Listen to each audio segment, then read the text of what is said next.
Ocupe su lugar. Esperamos estar en la quietud de la presencia de nuestro Dios. Y bueno, quizás de alguna manera poder pasar desapercibido el calor que hace. Solo por unos momentos más, ¿verdad? Un tiempo más, ya que pronto viene Cristo. Amén. ¿Cuántos saben que viene Cristo? Y la Escritura dice que allá no hay ni frío, ni calor. Aleluya. Cuernavaca, la ciudad de la eterna primavera, se queda abajo, hermano. Sí, porque dicen que ahí está la cosa tranquila, ni calor, ni frío. Pero no se compara en lo que el Señor ha preparado para su pueblo. Aleluya. Gloria al Señor. Quiero invitarle que hagamos una oración, que el Espíritu Santo sea hoy con nosotros, sea manifestando su gracia a través de su palabra. Si usted estuvo adorando, creo que el Señor ya comenzó a hacer una obra en su vida, pero si aún todavía su corazón necesita más, entonces vamos a decirle al Espíritu Santo que Él ministre nuestras vidas a través de su palabra. Padre, gracias te damos. Gracias, Señor, por permitirnos una vez más estar aquí en tu casa, Señor. El pueblo, Señor, que tú has redimido con tu sangre preciosa. Gracias, Padre. Aún aquellos que están, Señor, conectados en la señal de casa de oración, Señor, una señal para bendición, una señal, Señor, que seguramente impacta el corazón para sanidad, para liberación. Padre, que tu gracia sea, tu bendición sea sobre tu pueblo. Hoy en esta hermosa tarde, noche, tu presencia, Señor, nos inunde, podamos percibir, podamos recibir, podamos, Señor, tener de ti, Padre mío, lo que hace falta en nuestra alma, en nuestro corazón. En el poderoso nombre de Jesucristo, usa mis labios, Señor, aún mis pensamientos, cada palabra que exprese en mi boca, Señor, sea sazonada con sal y sea una palabra que edifique, que exhorte, que consuele, una palabra, Señor, que nos dimensione, que nos lleve más allá de nuestros pensamientos, Señor, humanos, en lo sobrenatural, en el nombre de Jesucristo, tu Hijo. Muchas gracias te doy, Señor. Gracias, Jesús. Amén. Gloria al Señor. ¿Cuántos dicen amén? Aleluya. Bueno, vamos a meditar en la palabra de nuestro Dios. Aleluya. Y vamos a hacerlo leyendo en el primer libro de Reyes, en una historia que quizás hemos escuchado muchas veces, capítulo 17, en diferentes temas o títulos de predicación, pero que en esta tarde o noche también el Señor quiere edificarnos a través de esta historia bíblica. Primer libro de Reyes 17, leeremos los versículos 1 en adelante. Estaremos leyendo esta porción de la Escritura. Si no tiene una Biblia o se le dificulta leerlo en su Biblia, bueno, puede leerlo allí en la pantalla que está transmitiendo también la palabra del Señor. Primer libro de Reyes, capítulo 17, aleluya, y leeremos del verso 1 hasta el versículo 7, aleluya. Dice la palabra del Señor, en el nombre del Padre, del Hijo y del Espíritu Santo, unidos. Entonces Elías Tisbita, que era de los moradores de Galat, dijo a Acab: vive Jehová, Dios de Israel, en cuya presencia estoy, que no habrá lluvia ni rocío en estos años, sino por mi palabra. Y vino a él palabra de Jehová, diciendo: apártate de aquí y vuélvete al oriente, y escóndete en el arroyo de Querit, que está frente al Jordán. beberás del arroyo, y yo he mandado a los cuervos que te den allí de comer. Y él fue e hizo conforme a la palabra de Jehová, pues se fue y vivió junto al arroyo de Querit, que está frente al Jordán. Y los cuervos le traían pan y carne por la mañana, y pan y carne por la tarde, y bebía del arroyo. Pasados algunos días se secó el arroyo, porque no había llovido sobre la tierra. Ocupe su lugar, hermano. Gloria al Señor. Quiero pedirle unos minutos de su atención y en la brevedad posible poder ser bendecidos a través de esta palabra. Y quiero hablar de el asunto de la fe, pero en el tema titulado el proceso de la fe. ¿Cómo, hermanos? El proceso de la fe. ¿Cuántos han leído Hebreos 11:1 y el versículo 6?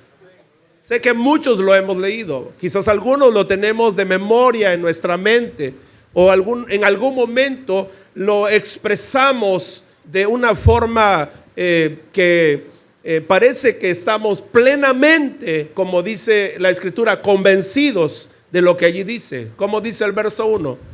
Es pues que la fe, la certeza de lo que se espera y la convicción de lo que no se ve. ¿Cuántos saben que eso es la fe?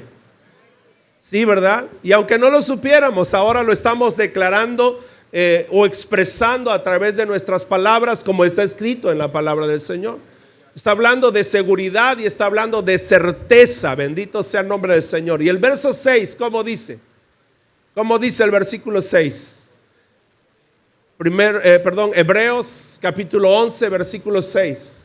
Porque es necesario que el que se acerca a Dios crea que le hay y que es galardonador de los que le buscan. Amén. Dice, pero sin fe es imposible agradar a Dios, porque es necesario. Porque es que la fe es necesaria, hermano. Como el azúcar en la casa, como el aceite en la casa, hermano, como la provisión en la casa. Es necesario, ¿o no, hermanitos? ¿Verdad que sí? Cuando comienza a faltar esas, ¿cómo le llama? Esas, se me va la palabra. Esa provisión, hermano, de los productos básicos, de la canasta básica, se dice, ¿no? En casa empiezan a haber ciertas incomodidades, ¿verdad? La esposa está irritada, el esposo está esperando a ver a qué hora le dicen, ¿verdad? No tienes ahí para la leche, que me ves cara de banco, ¿no? Y así sucesivamente, cuando comienza a hacer falta esas provisiones, decimos nosotros, esta es la palabra que voy a mencionar, decimos víveres, ¿verdad? Cuando comienzan a hacer falta esos víveres, esas provisiones, hermanos, comienza a incomodarse el ambiente en la casa. Ojalá, hermano, ojalá que usted y yo nos diéramos cuenta que cuando la fe hace falta en nuestra vida, hermano, nos incomodáramos de tal manera que hiciéramos todo lo necesario para adquirirla, para tenerla. Bendito sea el nombre del Señor. Yo leía, bueno, he tenido tiempo de leer mientras estoy ahí con el cuidado de mi padre. Leía respecto a la fe que hay tres aspectos que se pueden considerar. Quizás hay muchos más, pero al menos estos me llamaron la atención. Considerar en relación a la fe. El primero, la seguridad y la convicción que Dios es. Escuche, la seguridad y la convicción de que Dios, ¿qué? Dios es. Es decir, la existencia de Dios. Amén. En la mañana el hermano Pedrito nos ayudaba por ahí con un texto en Santiago que dice que los demonios, ¿qué? Creen. O sea, saben que Dios es. Y la mayoría de la gente está a la estatura o al nivel de conocimiento de los demonios. Creen que Dios ¿qué? Que Dios es. La existencia de ese Dios al cual quizás nadie ha podido ver. Porque quienes lo han visto, hermano, no viven para testificarlo. Aleluya, alabado sea el nombre del Señor. Aleluya. Entonces, el primer aspecto habla de que Dios es su existencia. Y en eso quizás por la cultura que tenemos, hermano, en relación a nuestros antepasados, pues en realidad a lo mejor no tenemos problemas en progresar o en nosotros entender el proceso de esa fe. Porque sabemos que Dios es, estamos conscientes de que Dios existe, Él es real, bendito sea el nombre del Señor. Yo no sé si aquí hay algún ateo, ¿verdad? No lo sé si aquí hay algún ateo, pero si lo hubiera, se dice que en cierta ocasión iba un ateo en un avión juntamente con un creyente. El creyente, hermano, se sentía un poco tal vez nervioso, pero confiado, diciendo: Dios nos va a salvar, porque el avión comenzó a tener fallas, hermano, en las alturas donde iba. Y el ateo comenzó a sentirse de igual manera nervioso, pero su orgullo no le permitía ejercer algún tipo de fe. Porque el ateo no cree, vaya, como dice una expresión de algunos predicadores, ni en la luz eléctrica, ¿sí? Aunque la vea. Y entonces la situación se ponía más difícil, hasta que llegó el momento que verdaderamente el piloto logró controlar el avión y aterrizaron. Entonces el creyente le dijo al ateo: gracias a Dios, dice, que pudimos aterrizar. Y el ateo, a lo que el ateo respondió: verdaderamente, dice, gracias a Dios, dice, porque la vio cerquita y no pudo haber algo más que expresar, más que entender que Dios es y que la vida del ser humano está en las manos de Él. Bendito sea el nombre del Señor. El segundo aspecto a considerar en la fe es la seguridad de lo que Dios puede hacer. Allí hay un poquito de problemas. Quizás hay muchos que estamos en la primera parte donde dice que Dios es.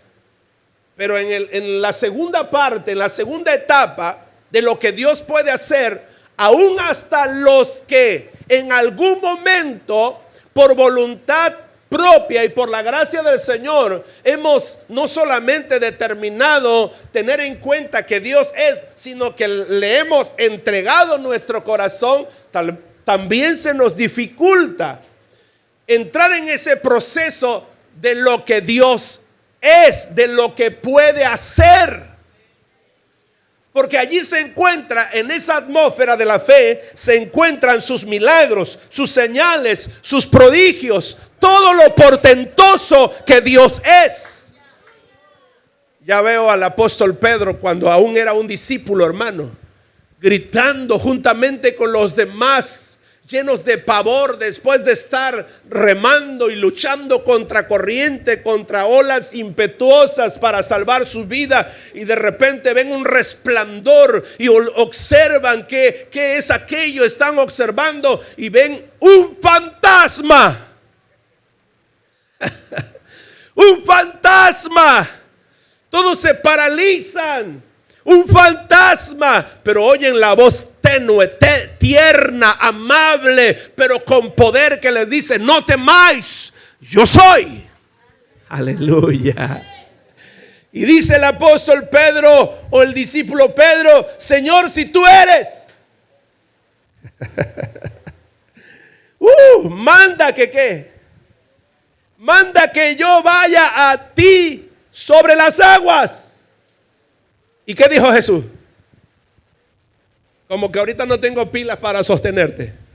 ¿Qué dijo Jesús? Ven. Él desciende de la barca, hermano, y esa es la fe, para que tengamos la seguridad de lo que Dios puede hacer. Amén. Las circunstancias solamente Dios las sabe. El momento solamente Dios lo sabe. ¿Qué situaciones tienen que coincidir para que usted y yo seamos procesados en esa etapa? Amén. Y entonces podamos nosotros experimentar lo que Dios puede hacer. Un milagro, una sanidad, un portento, un prodigio. Alabado sea el nombre del Señor. Yo estoy seguro que muchos de nosotros hemos probado eso que Dios puede hacer, hermano. Aleluya. De acuerdo a la capacidad de la fe que tenemos. Alabado sea el nombre del Señor.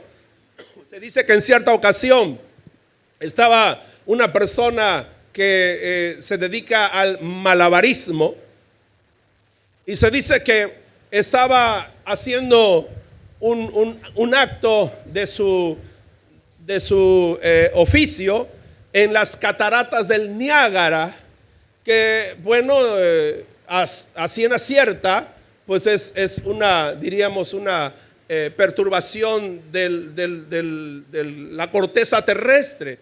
Es decir, hay un río, pero ciertamente hay un precipicio. Pero se ha hecho un lugar de disfrute en el turismo. Y se dice que allí esta persona quiso hacer su obra para que todos la vieran, la aplaudieran, y puso una cuerda que pasaba de un extremo a otro. Es una distancia bastante amplia. Entonces la persona llegó allí, los espectadores estaban allí.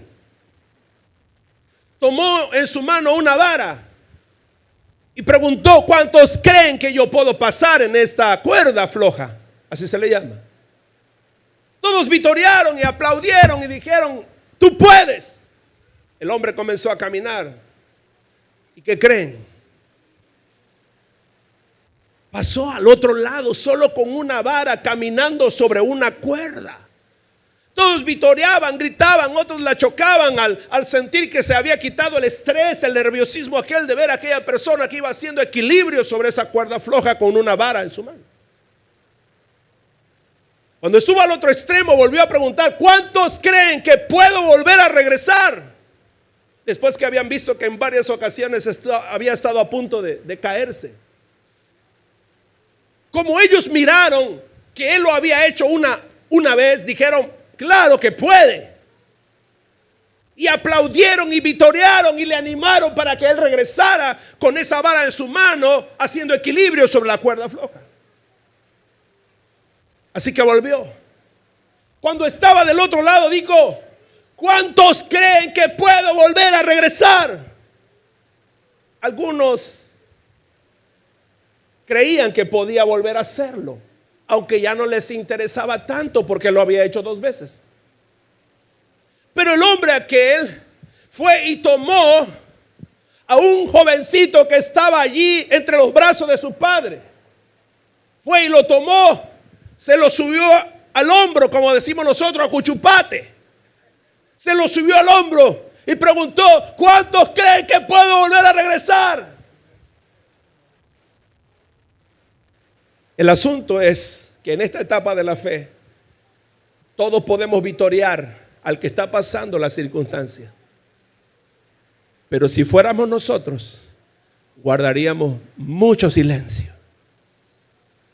El hombre no estuvo dispuesto a que su hijo pasase encima del hombro de aquel malabarista que por 2 veces había expuesto su vida porque sabía lo que hacía y de alguna manera entendía que podía hacerlo.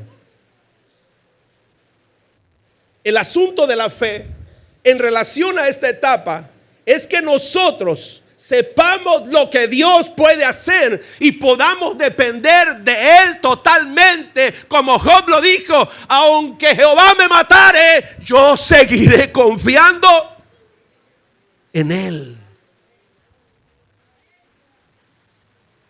Pero cuando llega el momento, ¿qué decimos, hermano? ¿Qué decimos? Ya no, Señor. Ya, por favor. Y eso si no nos peleamos con Él, ¿verdad? Porque hay veces que, como decimos, la cosa se pone, ¿qué? Color de hormiga la situación, hermano. Sí, yo les digo algo. Hace unos días yo me salí a las 3 de la mañana allá afuera, en el patio de casa de papá, hermano, todo silencio, viendo las estrellas, diciéndole: Señor, por favor, fortalécenos, ayúdanos. Yo he visto tus milagros, he visto tus obras, he oído los testimonios del siervo, mi Padre, Señor, todo lo que tú hiciste en él y las obras que él testificó. Tú, y ahí, hermano, quizás como una media hora fortaleciéndome en el Señor, porque no crea que es fácil creer lo que Dios puede, ¿qué? Lo que Dios puede hacer. Le agradezco al Señor porque después que regresé de allá, hermano, recuerdo que traté de hablar con mi padre y después de hablar con él, le pedí que por favor me escuchara. Quiero que me escuches, le decía. Y cuando me escuchó y le dije: lo que quiero es que estés tranquilo. Lo que quiero es que sepas que estamos aquí para ayudarte. Confía, por favor. Por favor, trata de descansar, que al lado tuyo aquí estoy. No estás solo. Y gracias a Dios que desde esa hora pudo descansar varias horas. Pero no crea que es fácil. Dije hace un momento, hay muchas circunstancias que Dios tiene que permitir que sucedan para que usted pueda ver un milagro, si a Dios le place que usted experimente ese proceso. La tercera etapa, que comprende el aspecto de la fe, es la seguridad de que el poder de Dios y la palabra de Dios transforman la vida del que vive la palabra. Que hay una transformación. En la primera, Dios existe. En la segunda, Él puede hacer muchas cosas. Pero en la tercera, es que ese Dios que existe y que puede hacer muchas cosas, ahora se haga notable en tu propia vida. ¿Cuánta gente ha recibido un milagro y no está en ningún templo, ni tomó un paso de obediencia para caminar con Dios? Usted lo sabe. O a lo mejor hasta nosotros mismos en algún momento lo hicimos. Dios se manifestó y ni siquiera nosotros tuvimos la actitud de tener gratitud para con Dios y vivir para Él. Yo tenía 14 años cuando recuerdo que una situación, un suceso de muerte pasó sobre mi vida, y haberle dicho a Dios: Señor, yo voy a caminar contigo, voy a obedecerte, te voy a entregar mi vida. Inclusive busqué asociarme con mi abuelita, una mujer de fe, de fidelidad, llamada Rubicelia Olán, para quienes la conocieron. Y me dijo: sí, hijo, ella estaba contenta. Me dijo: sí, hijo, yo voy a ayudarte a que salgas adelante, que te mantengas en Dios. Tenía quizás unos 14 años cuando sucedió eso. Y recuerdo que mi abuelita todas las mañanas, 6 de la mañana, me levantaba: vámonos a la oración, dice, porque ella sabía que ahí estaba la fortaleza de permanecer en Dios. Hermano, ¿cuánto tiempo cree que duré?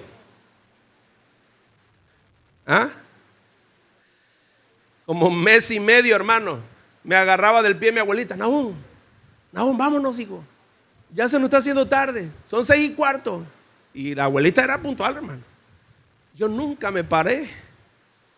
¿Sí? Ya no hice, gracias, hijo, gracias. No hice por levantarme. Se cansó ella de estarme hablando un día y otro día y otro día y otro día. Y decimos como una expresión, se esfumó de mí esa gratitud que había en mi corazón por lo que Dios había obrado en mi vida. Por ello, hoy en esta noche, Dios nos invita no solamente a conocer que existe, no solamente a conocer lo que puede hacer o quizás hasta vivir algún milagro, no, sino que dejemos que Él transforme nuestras vidas. Y es la historia del profeta Elías. Él sabía que Dios es. Él sabía lo que Dios puede hacer. Lo sabía. Pero cuando yo leo esta escritura, hermano, el Espíritu Santo me lleva a mirar 3 lugares que de manera simbólica expresan el proceso de la fe. Estos 3 lugares son Kerit, Sarepta y el Monte Carmelo. 3 lugares que podemos nosotros usarlos en forma alegórica o simbólica para entender que si Dios es y creemos que tiene poder para hacer cualquier cosa en nuestra necesidad, entonces lo que hace falta es que usted y yo entremos en el tercer nivel, en la tercera etapa del proceso de la fe, para que sea evidente que el Dios que es y que hace milagros se ha manifestado en nuestras vidas y caminamos con Él donde quiera que vamos. Eso le pasó a Abraham, hermano. Donde quiera que iba, sabían que en la vida de Abraham había una transformación. Aleluya. Eso le pasó a José. Sabían que en la vida de José había una transformación porque Dios estaba con él. Eso le pasó a Daniel. Sabían que Dios estaba con él en medio de sus circunstancias adversas que vivía. Y a muchos hombres y mujeres de Dios en el Antiguo Testamento. Así que el proceso de la fe, hermano, nos lleva a entender que Dios prepara el camino para que cada creyente pueda ser transformado, porque escrito está, de modo que si alguno, primera, ¿qué? O segunda, primera de Corintios 5:17, segunda, que dice, de modo que si alguno está en Cristo, nueva criatura es.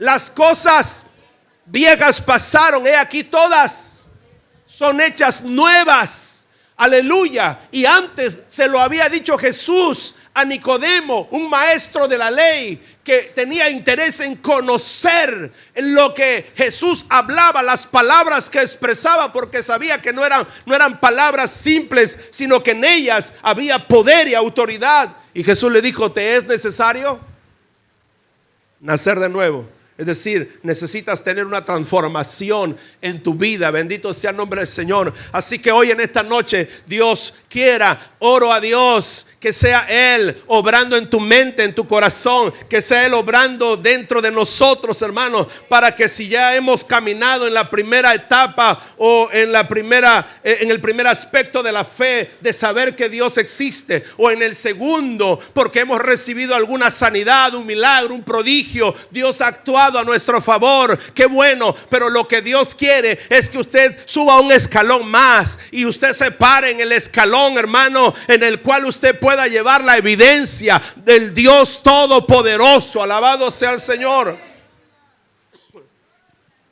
En la primera etapa está la orden que el Señor le dice, capítulo 17.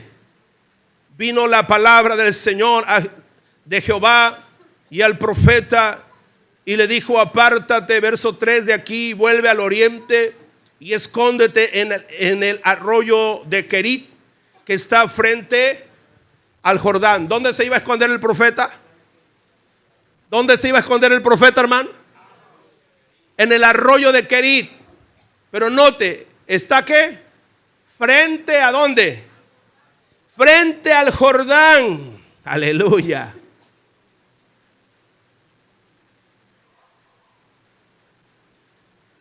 Primero Dios le da una orden para que progrese en la fe. El problema es que Dios nos da órdenes y nosotros no, ¿qué? No obedecemos. Porque a veces lo que Dios está hablando a nuestra mente, a nuestro corazón, o lo que Dios está hablando a través de su palabra, no cuadra a nuestros intereses, hermano.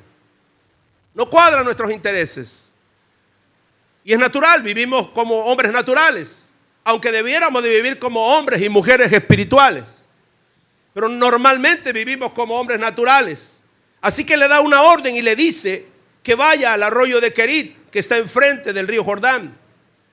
Tiene que ver esa orden con que el profeta comience a saber que aún lo que él tiene de Dios, porque él sabe que existe y es poderoso, aún lo que tiene de Dios no es suficiente para que pueda dar la medida de un hombre transformado. Cuando yo veo esto digo, Señor, pero el profeta Elías, no, hombre, Si predicamos de Él en relación a sus obras, pues es excelente. Es extraordinario. Gracias, hermano. Pero Jesús dijo, no todo el que me dice. Hay muchas áreas en las cuales tú eres extraordinario, hermano, hermana. Se ve que eres extraordinaria, eres extraordinario. Pero hay un asunto que aún hace falta porque Dios moldee a través de tu fe. En el proceso, en lo que Dios quiere hacer. Escuche, kerit significa girar, voltear, del hebreo paná, que implica enfrentar o confrontar. Como la Biblia usa expresiones de nombres, de lugares, de personajes, hermanos, que no están ahí solo como adorno, sino que tienen una enseñanza de lo que Dios quiere mostrarle en el momento que ocurrió a sus siervos y sus siervas. Y para nuestro tiempo quiere mostrarnos a nosotros de igual manera para que nosotros progresemos. Kerit significa girar, voltear, por implicación, enfrentar o confrontar. Entonces lo que Dios quiere hacer con Elías es confrontarle su carácter. ¿Qué quiere hacer con Elías, hermano? Oye, Elías le mete una cachetada si usted se le pone de frente, ¿eh? El profeta Elías. No era de pocas pulgas. Era de carácter fuerte. Por eso Dios lo usó para presentarse delante del rey. Porque muchos profetas eran miedosos. Porque ¿sabe qué significaba dar una profecía contraria al rey? ¿Sabe qué significaba? Muerte. Pero Dios usa el carácter del profeta para plantarse. La valentía del profeta para plantarse y decirle al rey lo que iba a suceder. Por eso el rey luego lo culpa. Si usted sigue leyendo más adelante, dice: tú eres mi adversario. Por tu causa tengo este problema. No hay agua en mi territorio, en mi reino. Lo culpa porque sabe que Elías es de pocas pulgas, hermano. Él se lo dijo de frente. Esto es así. Pero el que tengas valentía o carácter para enfrentar las cosas no significa que estés transformado. Hay gente que tiene carácter para enfrentar muchas cosas, pero tiene mal carácter para tratar consigo mismo y con los demás. Ay, santo, un amén nada más. Hay gente que tiene valentía para enfrentar la vida en muchas cosas, y yo los admiro, y Dios los admira. Pero el problema es que tienen mal carácter. ¿Sabe para qué? Para tratar consigo mismo y con las demás personas. Y cuando eso se manifiesta, en lugar de que el nombre del Señor sea glorificado, hermano, entonces el nombre del Señor es blasfemado, porque la gente comienza a decir: bueno, no que este es cristiano, no que este es cristiana, pues. No es que vemos que sanan, que esto, que el otro. Y mira esto, que no es posible. Bueno, sí es posible, porque esa tercera etapa o ese tercer aspecto de la fe no ha sido procesado. Y en el profeta Elías, Dios quería procesar lo que este hombre era. ¿Sabe? La esposa del rey Acab era de una nación, se dice Sidonia. Y los sidonios, pues aunque no fueron una potencia militar o un reino poderoso, sin embargo, siempre estuvieron asociados a las naciones que de alguna manera atacaban o hacían mal al reino del pueblo de Dios, de Israel o de Judá. Así que Elías tenía la purga por dentro, como decimos. En cualquier momento yo sé que con lo que Dios me ha dado, el poder que tengo, puedo accionar y, como decimos nosotros, ¿no? ¿Cómo decimos? ¿Cuál es la expresión más común que tenemos, no? Ya van a ver, ya van a saber si porque creen que soy cristiano no puedo darle una cachetada. Si porque creen que soy cristiana no me puedo defender. Nada más porque piensan que porque yo predico, porque yo dirijo, porque llego al templo, piensan que no. Claro, también sé decir groserías. Dice. Oiga, salimos de nuestras, ¿qué? De nuestras casillas y nos atrevemos a veces hasta a expresarlo. Ya me imagino al profeta Elías diciendo, hasta cree que esa Jezabel piensa que le tengo miedo. Si no sirve para nada. Si el bueno es Acab, solo que ella lo mangonea. Sí, porque Jezabel, Dios me dio una palabra en ese asunto, una palabra, tres espíritus en forma o en persona de mujer que destruyen liderazgos. Y uno de ellos es Jezabel. Pero el espíritu de Jezabel es un espíritu de manipulación. Y Elías diría, no, esta mujer si acá le han faltado, bueno, no usaban pantalones, ¿verdad? Si acá le han faltado pantalones para educarla, yo se la educo. Porque a veces pensamos, hermano, que con nuestro mal carácter vamos a resolver las cosas. Pero en el proceso de la fe, hermano, si hay algo que Dios, escuche, si hay algo que Dios prueba, es la fe. Y dice que es pasada ¿por dónde? Por el fuego. Dios envía al profeta que vaya al arroyo de Querit para enfrentar, confrontar su propio carácter, su temple, su personalidad. Escuche, primero el Dios Todopoderoso le manda a dar una profecía y luego le dice escóndete. ¿Cómo se sentiría el profeta, hermano? Eso va en contra de su mal carácter, ¿no? ¿Cómo? Si yo ya le dije en su cara que esto es lo que va a pasar, ¿para qué me escondo? Pero Dios le dice que se esconda. Lo hace notar como si fuera un cobarde. Y Elías no era ningún cobarde, hermano. Tenía las agallas para estar enfrente, para confrontar a quien tenía un problema. Pero a veces tenemos las agallas para confrontar a los demás, pero no tenemos las agallas para confrontarnos a nosotros mismos. Cuando alguien nos dice o como expresamos, pone el dedo en la llaga, cuando alguien nos dice dónde está nuestro defecto, entonces no estamos dispuestos, ¿verdad?, a ser confrontados. Entonces le está diciendo Dios, ve y da una profecía y luego escóndete. ¿Dónde quedó la reputación del profeta? Pareciera como que si Dios lo ridiculizara. Segundo, le ordena que se esconda en el arroyo de Querit, que está enfrente del Jordán. Escuche, el Jordán era un río revoltoso de aguas turbias. Y este río alimentaba ¿qué? Al arroyo de Querit. Ya me imagino a Elías agarrando el agua del arroyo de Querit, hermano.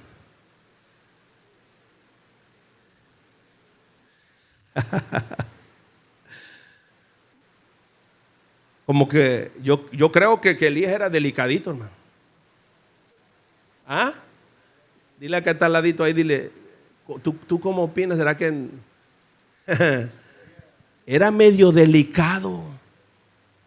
Pero Dios le dice, vas a beber del agua del arroyo de Querit que se alimenta del río Jordán. Oiga, un general que era asirio, ¿no? Naamán se quejó. Ni siquiera le dijo el profeta Eliseo que fuera y bebiera del agua. No, le dijo solo que zambúllete. Y cuando él escuchó que el profeta le dijo que se zambullera, hermano, se quejó. Digo, no. Hay mejores ríos en mi tierra, de aguas cristalinas, aguas bonitas, y este río revoltoso. Pues imagínense si un extranjero se quejó del río Jordán, ¿qué no sería el profeta Elías? Amén. Se está quejando. Pero Dios le ordena beber de ese arroyo, de esas aguas turbias, revoltosas. En otras palabras, confronta la delicadeza, la falta de cortesía que tenía Elías, hermano. Cuando yo veo todo esto, digo, Señor, hay veces calificamos a hombres de Dios en la Biblia como que todo estaba bien, perfecto, y pensamos, no, yo nunca voy a alcanzar lo que este hombre hizo, lo que aquel otro hombre hizo. Hablo de personajes de la Biblia. Pero cuando Dios comienza a ayudarnos a escudriñar la personalidad de estos hombres, hermanos, nos encontramos que hay situaciones que, como dice, ¿quién? Santiago es el que dice, ¿no? Que también tuvieron pasiones como ¿qué? Como las nuestras. Eso significa que entonces si ellos lo alcanzaron, también nosotros podemos alcanzarlo. Si estamos dispuestos a progresar en la fe. Le dice, beberás lo que te mande y comerás lo que te envíe. Recibirás los alimentos de aves carroñeras o de árabes inmundos. Cualquiera de las dos. Beberás de esa agua lo que yo te quiero dar. Comerás lo que yo te envíe. Vaya delicadeza, hermano. Tiene agua de esto, siervo, ¿de cuál quiere siervo? De piña, de limón, de naranja, de mandarina, de sandía. ¿De qué quiere siervo? De guanábana, dice. Ya le pusieron 5 tipos de agua, pero no le gusta ninguna, dice, de guanábana y con leche, dice.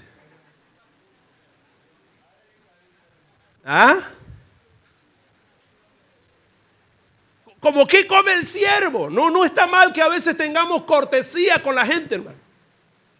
Eso no está mal. Yo he llegado a lugares donde me han atendido muy cortésmente, hermano.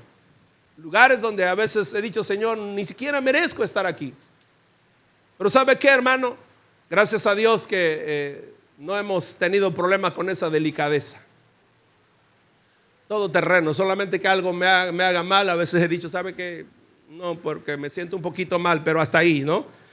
Pero este sí era el mal del profeta Elías. Y Dios quería hacerle notar que se veía mal. Como siervo de Dios se veía mal. Muchos de nosotros, hermanos, padecemos porque esa parte de nuestra vida que Dios quiere que sea transformada no nos permite que seamos bendecidos.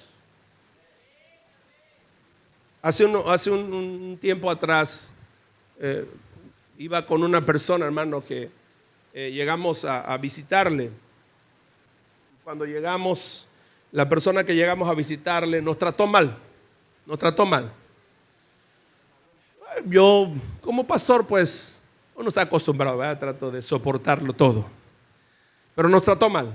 Pero la persona que iba al lado mío, hermano, ya que veníamos de regreso, ya dice, ay, hermanitos, ¿no será que cometí un pecado? Dice, le digo, ¿y eso por qué? Y agarró y se metió la mano a la bolsa y sacó así. Y llevaba un billete de 500. Y esta era la ofrenda que le iba a dar al hermanito. Dice, pero, ay, hermano, dice, ya no se la di. Ya viste cómo nos trató, dice. Y todavía le iba yo a dar ofrenda. El Señor, me perdona, pero no le voy a dar nada. ¿No será usted, hermano? Hermana, acuérdese, diga, ¿será que no el pastor vino por aquí? De verdad, hermano, me lo enseñó. Llevaba ahí un billetito de 500 que lo llevaba dispuesto para apoyar. Pero el maltrato, la delicadeza, el mal carácter de aquella persona, hermano, hizo que se le quitara al hermano las ganas de bendecirlo. ¿Recuerda a Eliseo, hermano? Eliseo, yo creo que aprendió después de Elías. Yo creo que Elías le dio la lección y le dijo, ¿sabe qué, Eliseo? No tiene que ser chocante como yo. Vuélvete una persona humilde, vuélvete una persona de buen carácter, de buen trato, de cortesía, porque dice que después pasaba por enfrente de casa de una mujer que era viuda llamada la Sunamita. ¿Y qué dice la Biblia? Era tan cortés el profeta Eliseo, hermano, que hasta aquella mujer le habló a su marido y le dijo, oye, vamos a hacerle una habitación, un cuarto a este siervo del Señor y pongámosle cama, pongámosle mesa, pongámosle luz, porque yo creo que este es un hombre de Dios. Y que las bendiciones están ahí, hermano, pero si no progresamos en la fe, las bendiciones van a ¿qué? Van a pasar de largo. Progresemos en la fe. Pan y carne por la mañana, pan y carne por la tarde. ¿Hiciste de comer, mamá? Pues ahí tengo pescado en caldo. Y en la noche, ¿qué vamos a cenar? Pues ahí quedó caldito. Y en la mañana, ¿y qué vamos a desayunar? Pues ahí quedó caldito. Y en la tarde y la comida, pues todavía queda ahí. Dice, pues si nadie lo ha comido. Ya me hastió esto, puro caldo. No hay una chuletita ahí con unos tomatitos. Le estoy abriendo hambre, yo creo. Aleluya. Algo diferente. Deja tu delicadeza. Aleluya.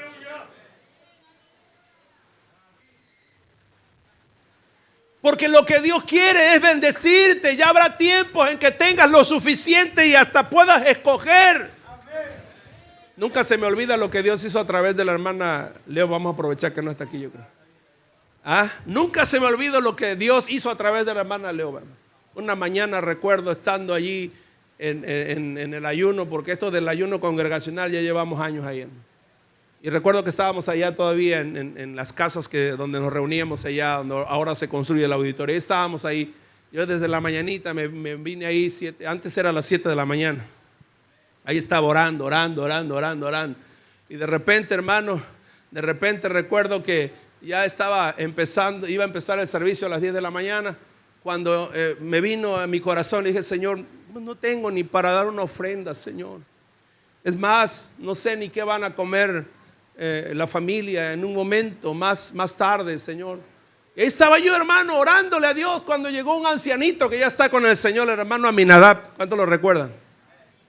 Llegó el hermano Aminadab, hermano, que todo el tiempo llegaba al servicio o una manzana o un plátano me llevaba el hermano. Todo el tiempo. Yo digo, que resucite el hermano Aminadab porque tiene rato que no come un plátano. Aleluya. Llevaba un plátano allí y ya me lo entregaba. Tenga, pastor. O una manzana. Tenga, pastor. Pero ese día no llevó ni plátano ni manzana, hermano, sino que yo estaba orando. Por eso ahora siempre procuro que mis camisas traigan bolsa. Porque yo estaba orando así inclinado, hermano. Estaba orando ahí empezando a derramar las lágrimas, diciéndole a Dios, Señor, no sé qué va a pasar, no tengo ni para la ofrenda, no tengo. Cuando llegó el ancianito, hermano, y como me vio orando, nada más me palmeó y metió algo aquí en mi bolsa, hermano. Y yo así de reojito nada más terminé de orar rapidito, hermano. Ya estaba la hermana, creo que era la hermana Trinidad en ese entonces, iba hermana Trina. ¿Qué pasó con eso, hermana? Iba a dirigir las alabanzas de la hermana Trinidad. Y recuerdo, hermano, que me levanté y cuando veo, hermano, un billetito y daba para el desayuno, hermano. Y ahí estaba el billetito, aleluya. Yo me gocé en la alabanza, pero llega la hermana Trinidad y dice, ahora vamos a orar por la ofrenda, dice. Hermano, y empiezo el pleito yo, pero este es para el desayuno. Y el Señor me decía, pero me pediste para la ofrenda. No pedí bien, hermano. No pedí bien, nada más pedí para el desayuno. Pedí para la ofrenda, pero no pedí para el desayuno. Y empezó un pleito ahí, hermano. La hermana Trina no tardó ni en la oración, empezó a cantar. Todo el mundo pasó a dejar la ofrenda y yo ahí peleando, hermano. Vino el predicador y todo. Y cuando ya el predicador estaba dando la administración y luego vendría la despedida, hermano, recuerdo que el Espíritu Santo volvió a decirme, ¿qué pasó con tu obediencia? Yo estaba molesto ya, hermano, con un mal carácter. ¿Qué pasó con tu obediencia? Y cuando habló a mi mente y luego, hermano, tocó mi corazón, entonces me quebró y dije, sí, Señor, es verdad. Perdóname. Yo te pedí para la ofrenda y ahora estoy peleando algo que ni me pertenece a mí. Agarré y lo tomé, hermano. Lo tomé y fui antes de que terminara el culto para que valiera todavía, ¿verdad? Fue y puse ahí mi ofrenda, hermano. Y pues un poco me quedé así desconcertado diciendo, bueno, ya ofrendé, pero ahora ¿qué va a pasar? Todos se saludaron, todos se fueron. Hermano, yo quedé sentado allí, como diciendo, Señor, no quiero salir. Cuando yo llegue va a decir la hermana Erika y no quiero salir para que no me diga nada la hermana. Fueron como unos quizás 8 o 10 minutos, hermano. La hermana Leo me testifica que ya venía, yo no sé si acá por novedades del puerto o por donde antes era la Comex, yo no sé qué tan lejos había avanzado, eran 10 minutos, hermano. Cuando escuché que alguien volvió a entrar, se acercó y me vio que pensaría que yo estaba orando, pero no, yo estaba solamente llorando. Y vino a mi oído y me dijo: hermano, cuando termine, vaya con su familia a la casa. Dice. Bueno, terminé, fui y le dije a mi esposa: vamos a ir con la hermana Leo, vaya a su casita. Cuando venimos, hermano, tenía pescado frito. Y puro pescado bueno, sargo frito, unos grandotes. Tenía chucumo en caldo, hermano. Tenía camarón sancochado. Tenía camarón en caldo. Tenía camarón que hacen con mantequilla, hermano.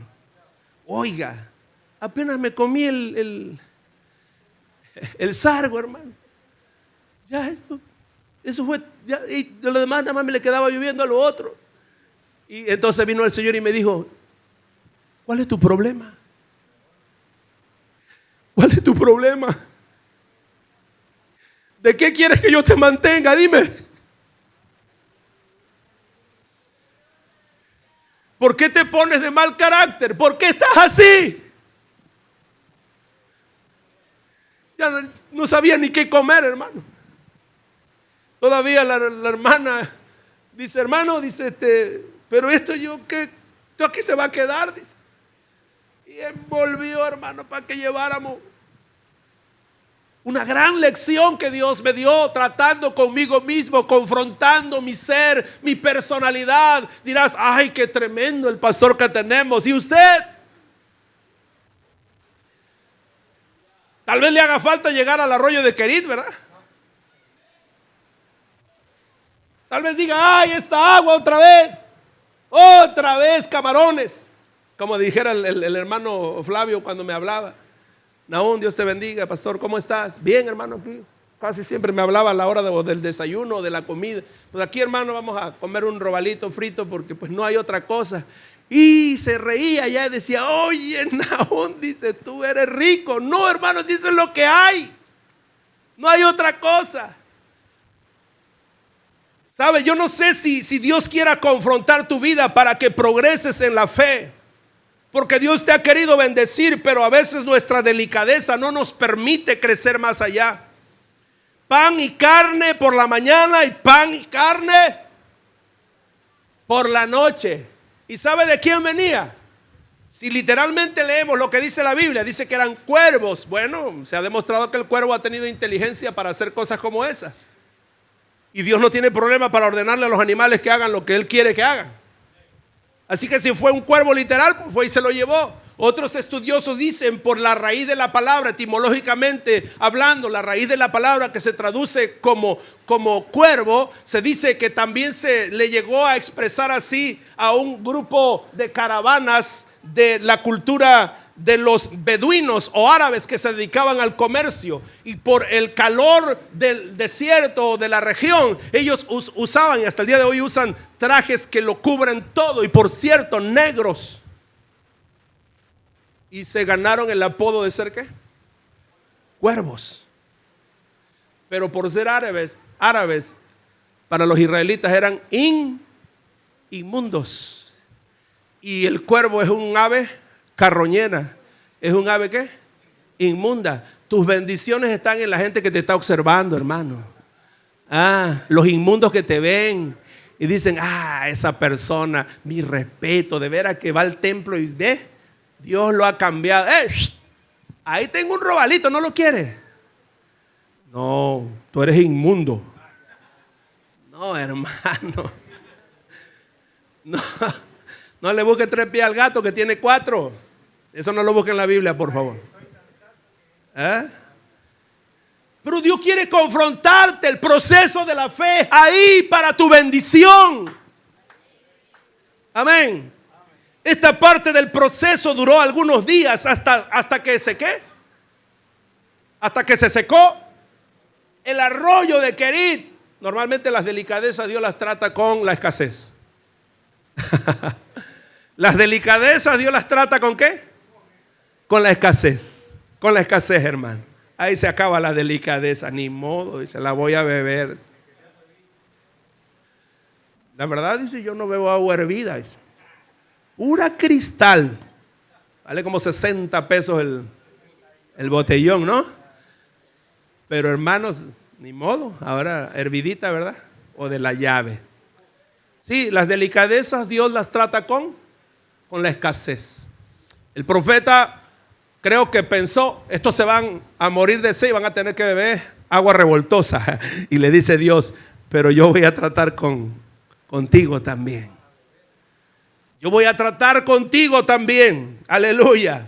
Hasta que en la confrontación desarrolló una fe que trajo al exterior la humildad, la obediencia y la sumisión del profeta. Así que esto duró máximo 2 meses, hermano. Máximo 2 meses. Se secó el arroyo. Ya me imagino al profeta Elías en los últimos días, hermano, haciendo a un lado los burrusapos.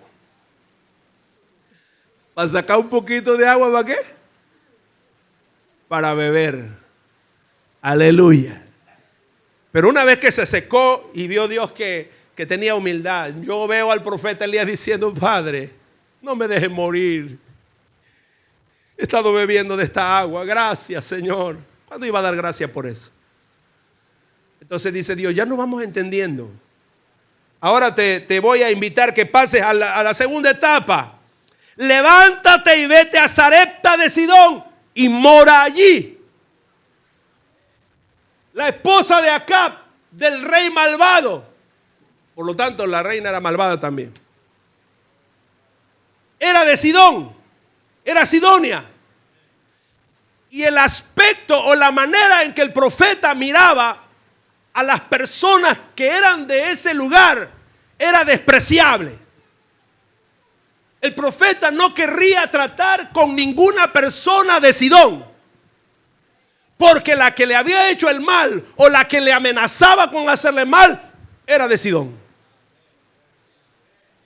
Y no le habló con cariño, dijo, díganle a ese que lo voy a ejecutar.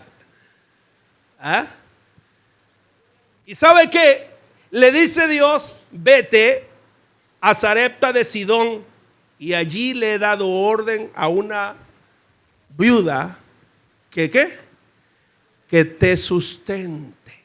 La cosa está más difícil, hermano. ¿Cómo? Yo pidiendo. Al arroyo no le pedía nada, hermano. A los cuervos o a los árabes no le pedía nada. Ellos se lo traían. Pero le dice Dios, quiero ir más allá un poquito, hijo. Quiero procesarte más. Quiero pedirte que abras la boquita para pedir. ¿Ah? Quiero que aprendas a entender que no todas las personas son iguales. A veces tenemos prejuicios unos de otros, pero no todos son iguales. Aprendamos a tratar con todas las personas. Aprendamos a sobrellevarnos los unos y los otros. Porque las bendiciones vienen de todos lados. Ahora bien, vete allá, mora allá. La segunda orden que Dios le da es para hacerlo progresar en la fe. Tiene que ver con el acabado y la refinación del temple, del carácter y de la personalidad. Sikerit significa confrontar. Sarepta significa refinar. Por eso quienes no creen, quienes en alguna manera contradicen que muchas veces el predicar con estas alegorías no es claro el mensaje, les diría que no es coincidencia lo que la Escritura dice, solo hay que saber si lo dice y aplicarlo de manera correcta. Porque no es casualidad que Kerit signifique confrontar y que Sarepta signifique refinar. Ahora el profeta había entendido que las delicadezas tenía que dejarlas a un lado. Por eso cuando el Señor llamó a los discípulos y les dio la orden de ir a predicar, dice de 2 en 2 los envió y les dijo en el lugar donde vayan, coman lo que les den. Diría en palabras del hermano Ernesto, no anden de chocante. Así dicen, no ande con chocantería, hijo, allá, y donde te dan a dormir en una tabla. Si te ponen a comer chapulines, pues ni modo. Le di uno, creo que fue ayer, y mi Banabucito todavía estaba pequeño cuando le traje unos chapulines que me regalaron, hermano. Los traje para acá y ahí comieron con la familia ahí pues yo me los comí, ¿no? Pero en eso se quedó una patita aquí. ¡Ay! Parecía una cucaracha. Sí, parece una cucaracha la patita del chapulín. Pero está bueno, hermano, está bueno. Está sabroso. Aleluya. Dirá, yo nunca como es. No lo sabemos, hermano. Dios puede tratar su delicadeza. ¿Ah? El proceso para tu bendición. Entonces vino la refinación del carácter. ¿En qué debía refinarse el profeta para crecer en fe? En su trato con las demás personas. No todas las personas son iguales. Debemos saber discernir, porque aún el Señor en su palabra nos dice, hermano, que si tenemos enemigos, ¿cómo debemos tratarlos? Si tu enemigo te pide ¿qué? Agua, dale de beber. Si te pide alimento, dale ¿qué? Dale de comer. Jesús dijo también, orad por vuestros enemigos. Alabado sea el nombre del Señor. Pero con Elías, como no tenía esa revelación, hermano, no cabía eso. Si Jezabel es de Sarepta, esta viuda, ¿cómo voy a rebajar a ella? Pero ahora Dios lo manda. Dios le dice, ve allá. Le habla. Eso está del versículo 8 en adelante. Aleluya. Le dice las palabras, el tono con que debe hablarle y la delicadeza con que debe referirse a ella. Alabado sea el nombre del Señor. ¿Cómo le dice el profeta? Versículo 11. Y yendo ella para traérsela, él la volvió a llamar y le dijo, ¿cómo le dijo? Que me traiga la torta, te digo. ¿Cómo le dijo?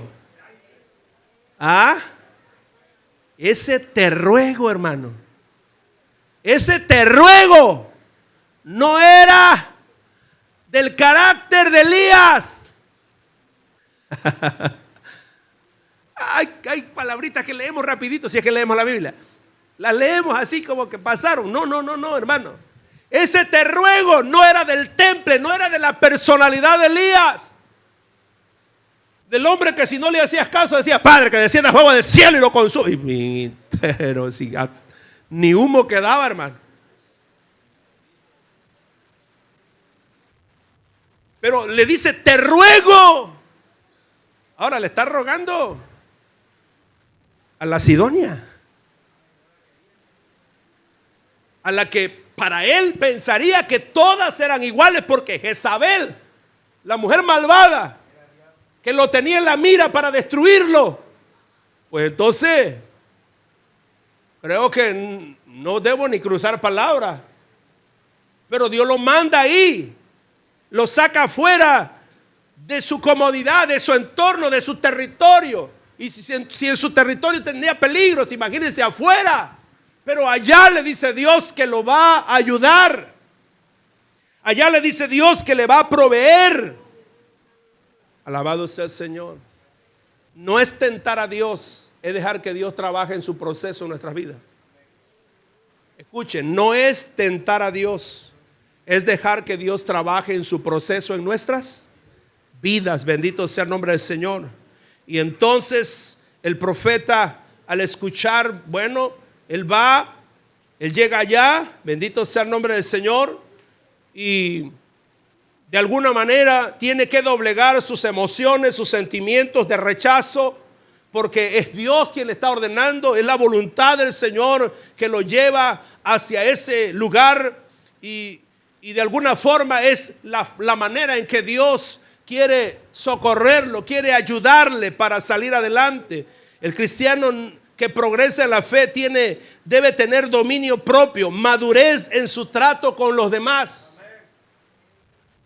Le está enseñando Dios al profeta que tenga dominio propio, que tenga madurez para con los demás. Dios quiso que su siervo doblegara su orgullo y abriera su boca para pedir sustento a una extranjera que, por cierto, para él pareciera que no era de buena reputación o de buena cultura.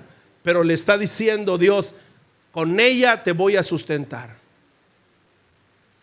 De allí tendrás provisión, bendición. Alabado sea el nombre de nuestro Dios. La viuda Sidonia no se identifica con el Dios del profeta Elías. Según el versículo 12, hermano, ella no se identifica con el Dios del profeta Elías, aunque ella había escuchado del Dios de Elías. Seguro que sí. Seguro que sí, pero no se identifica. Hasta más adelante, hermano, hasta más adelante, esta mujer tiene convicción de que el Dios de Elías es poderoso, que es un Dios real, que es un Dios que verdaderamente, si crees en Él, que existe, si crees en Él, que hace cosas extraordinarias, milagrosas, si crees en Él, que puede transformarte, lo hará. Amén.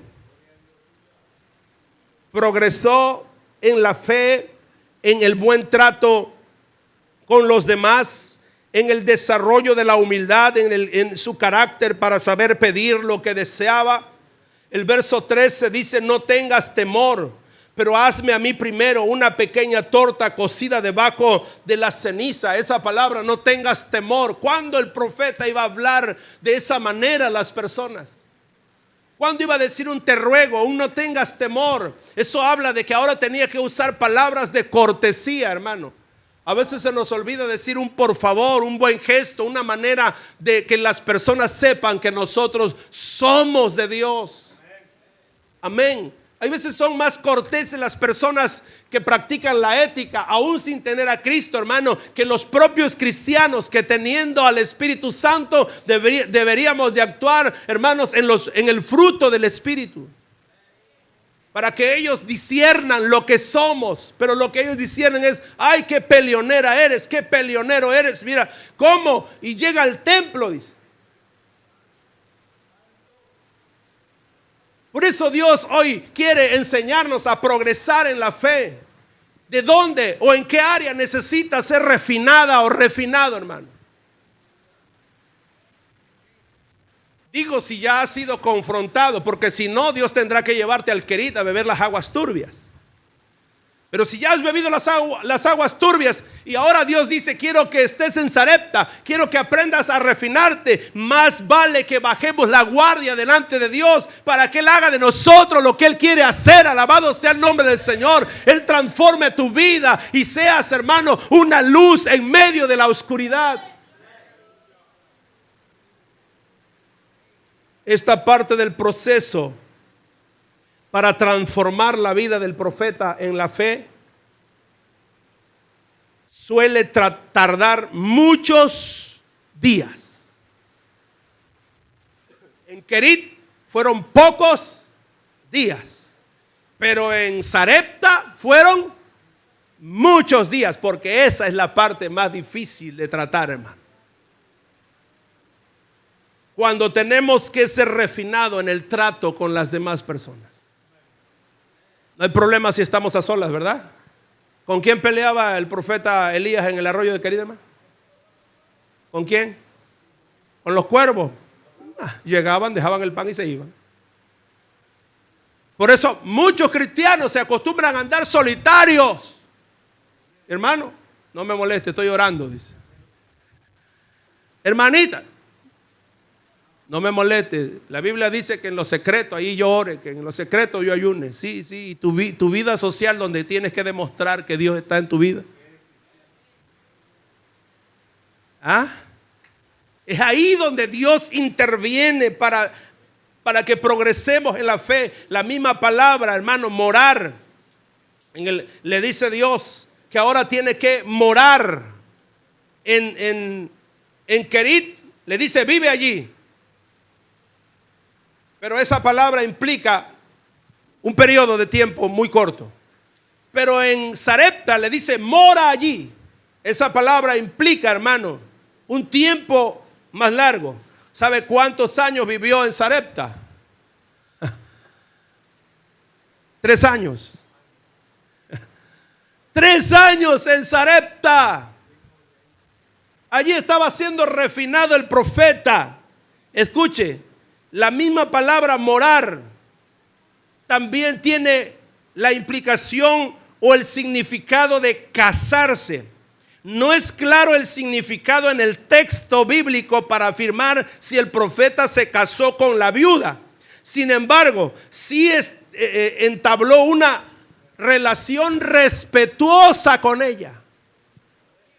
Algunos dicen que pues tuvo que casarse con ella para poder tener esos tratos amables que tenían para con ella. Pero no lo dice exactamente el texto, sino que la raíz etimológica o el significado de la palabra da esas dos interpretaciones. Pero lo más seguro es que el profeta, sin tener que ver una relación de matrimonio con ella, lo más seguro es que él tuvo una relación respetuosa, de compañerismo, de un testimonio de que él era un hombre transformado por Dios. Porque a veces ni casado, hermano, damos la talla. ¿Cómo estás? ¿Y para qué me preguntas? Si tratamos mal a la que vive al lado de nosotros, que no es idónea, es idónea, no sidónia. Si tratamos mal a la que vive a nuestro lado o al que vive a nuestro lado, que será de las personas más allá de nuestro entorno, hermano. Déjese transformar por el Señor. A veces ni siquiera la cara nos ayuda, hermano. Desde ahí comienza la cosa, ¿verdad? Hace unos días me decía una persona: oye, ¿y por qué le pusieron a tal apodo? Y yo me reí un poco. Dice: no será por su cara, dice. Porque, hermano, le pusieron agrio. Ya se imaginará cómo tiene la cara. Pero es su cara, porque cuando ya te relacionas con la persona, habla, no, mira cómo es chistoso. Es la cara que le afea. Yo no sé si Dios tenga que cambiar eso, pero bueno. Dios trabajó en el carácter del profeta. Le confrontó su naturaleza, su personalidad, su carácter. Pero también le hizo mostrarse a los demás para que hiciese notar que él era un hombre transformado por Dios. Y es que cuando hay gente, hermano, que se muestra transformada por el poder de Dios, entonces habrán vecinos que se conviertan, habrán familiares que se conviertan, habrá gente, hermano, que se dé cuenta y quiera también ser transformada por el Señor. Eso le pasó al carcelero de Filipos. Yo no sé cuántos de los que habían estado en la cárcel, hermano, en muchas ocasiones él recibió insultos. Él recibió amenazas de aquellos presos que él tuvo que llevar a los calabozos allá abajo en la cárcel. Pero cuando llevó a Pablo y a Silas, ¿qué pasó, hermano? Aun cuando los habían lastimado, golpeado, no salió una palabra, hermano, que ofendiera al carcelero. No salió una palabra que maldijera o que amenazara al carcelero, sino que aún a medianoche dice que escuchaba. ¿Qué escuchaba? El buen carácter de los apóstoles. ¿Qué escuchaba el carcelero, hermano? El buen carácter. Aleluya. No escuchaba insultos, no escuchaba, hermano, malas palabras, no escuchaba palabras amenazantes, no, escuchaba el buen carácter de los discípulos. Dice que cantaban himnos y alabanzas al Señor. ¿Cuál cantaban, hermano? ¿Cuál cantaban? Tómame, Señor, dice el hermano. ¿Cuál cantaba? Haz mi carácter. Aleluya. ¿Cuál cantaban? El gozo que tengo yo, el mundo no me lo dio. Aleluya, aleluya. ¿Cuál cantaban? No me diga que usted no escucha alabanza, hermano. Dirá, si supiera, hermano, cuando me enojo pongo las de Chente. Cuando me enojo pongo las de Luis Perales. Cuando me enojo, sí, hay cristianos, hermano, con todo respeto, que cuando se enojan se vuelven testigos de Jehová. Cantan alabanzas en el templo, pero en su vida cotidiana son como cualquier mundano. ¿Todavía están aquí, hermano? Alabe al Señor. ¿Cuántos mundanos hay aquí? Dios desea transformarnos.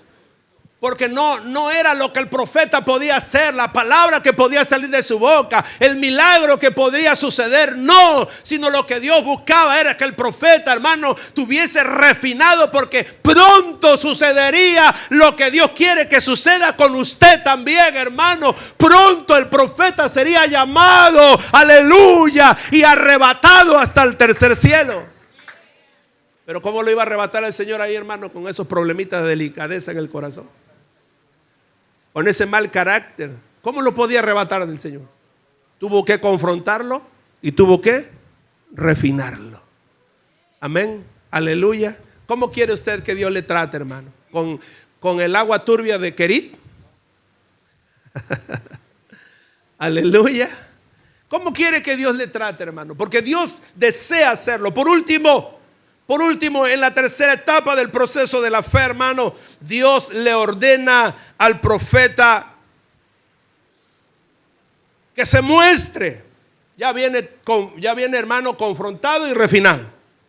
Y le dice que se muestre, pero le ordena o le hace saber que el lugar donde tiene que reunirse con toda la demás gente es en el Monte Carmelo. ¿Qué había en el Monte Carmelo, hermano? En el Monte Carmelo había un altar, un lugar, hermano, de adoración que estaba en ruinas. El altar estaba quebrado y en ruinas. Y le dice Dios: ya te restauré a ti, ya trabajé contigo, ya hice lo que tenía que hacer contigo. Ahora quiero que tú ayudes a los que tienen necesidad de ser transformados. Porque Jesús lo dijo: ¿cómo puede un ciego qué? Guiar a otro ciego? Los dos van a ir en el mismo qué? En el mismo hoyo. Usted anda predicando, hermano, que hay que tratar bien a las personas, en el buen carácter, trate bien a la esposa, y usted le pega en el ojo a la esposa. Usted anda predicando, hermana, que hay que tratar bien a la familia, y nosotros tratamos mal a la familia, al esposo, a los hijos. Entonces no es congruente. Necesita ser confrontada y necesita ser refinada o refinado. Entonces el profeta fue confrontado, fue refinado, y ahora le dice Dios: ahora quiero usarte para que las demás personas también cambien, para que ellos también cambien su manera de pensar. Eso le digo a esta mujer, decía un hombre en cierta ocasión: tiene que cambiar. No hay otra manera. Es que de plano tiene un mal carácter. Y la mujer se le quedaba viendo así como diciendo: y mírate al espejo. ¿Ha escuchado estas palabras? Como me trates,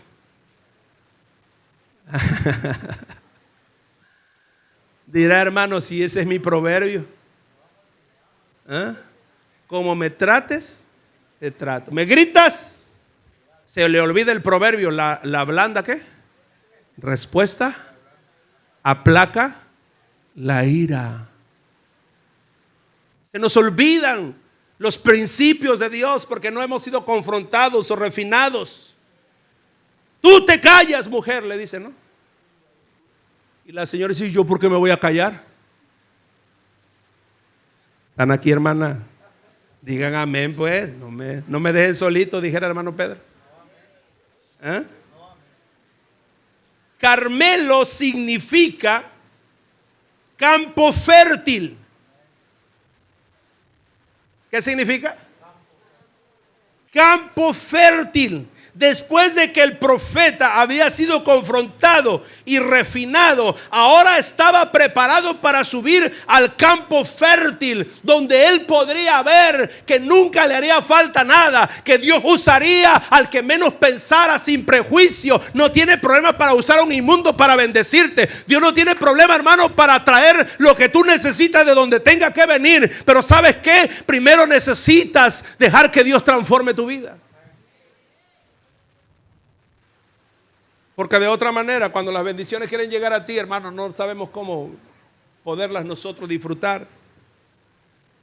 El Carmelo, el altar quebrado, el altar profanado, el altar olvidado. Esa era la realidad de un pueblo que no conocía, que no sabía que Dios podía transformar vidas. Hasta que el profeta Elías, a quien Dios lo había transformado, les mostró que el Dios que es y el que puede hacer milagros y señales, también puede transformar vidas. Póngase de pie, hermanito.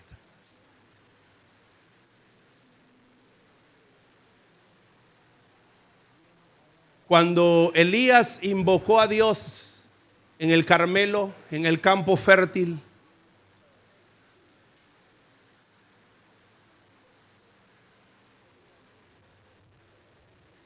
tuvo que usar la paciencia de, creo, poco más de mediodía, hermano. Más de mediodía, porque al mediodía estaba tranquilo. Miraba cómo los falsos profetas hacían sus ritos. Esperó que llegara la tarde. Qué paciencia, hermano. Solo lo puede hacer una persona transformada. Esperar con paciencia. Solo lo puede hacer una persona ¿qué? Transformada. Esperar con paciencia. Esperó. Dice la Biblia que esperó hasta el sacrificio de la tarde. Entonces dijo, basta ya. Preparó el altar, los sacrificios.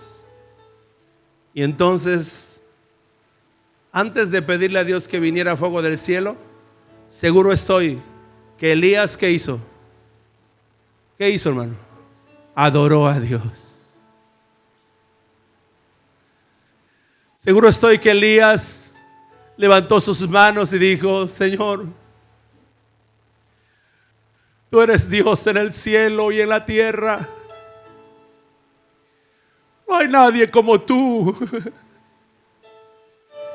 Tú sostienes, tú levantas, tú perdonas, tú transformas vidas, Señor.